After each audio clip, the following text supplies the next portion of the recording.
Hey everyone, welcome back to Corporate Decoder, where we unpack the complex world of business so you don't have to.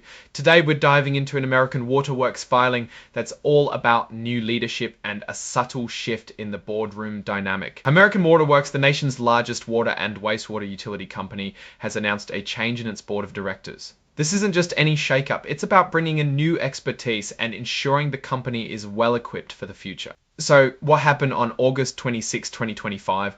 The big news is that the company's board of directors decided to add a new member, making the board a 10-person team instead of 9. This decision wasn't made lightly.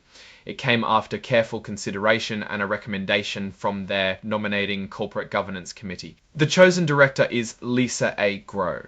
Her appointment is significant because she's coming on as an independent director. This means she doesn't have any ties to the company that would influence her judgment, which is crucial for maintaining good governance. She's expected to serve until the company's shareholder meeting in 2026, or for as long as she wants really, unless she retires or something else happens. But she's not just a figurehead. Ms. Grow is also being put to work right away. She's been appointed to 2 key committees. First, the nominating committee, which is responsible for finding and recommending new directors. Second, she's joining the Safety, Environmental Technology and Operations Committee. This tells us that the board wants her specific skills and perspective focused on some of the most important operational areas of the company, like ensuring safe water, protecting the environment, and staying on top of new technologies and how the company operates.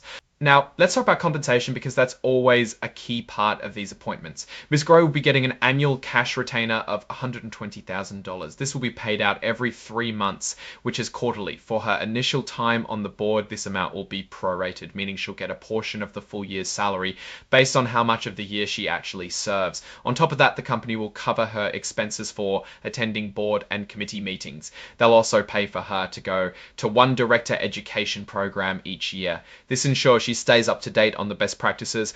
Beyond the cash, there's also equity involved. On the same day she was appointed, Ms. Grow received director stock units. Think of these as promises for future shares of the company's stock.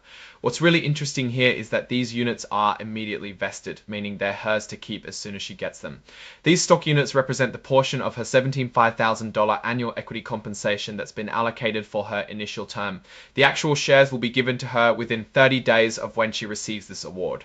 And there's a share ownership requirement too. By August 2030, Ms. Grow needs to own company stock that's worth at least 5 times her yearly cash payment. This is a common practice to make sure directors have a real stake in the company's long-term success. If the company does well, her stock will be worth more. If it struggles, her own investment is at risk. It's also important to note that Ms. Grow doesn't have any personal financial interest in deals the company is involved in, which is good news for unbiased decision making.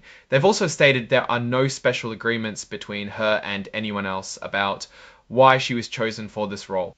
Following up on this board appointment on August 27, 2025, the company put out a press release to announce Ms. Grow's addition to the board. This is standard procedure to keep investors and the public informed about important governance changes. This press release is included as an exhibit to this report, which means it's part of the official filing. And then there's also the cover page information in a special digital format called Inline XBRL, which is designed for easier data analysis by computers. Finally, the report is signed off by David M. Bowler, who is the Executive Vice President and Chief Financial Officer.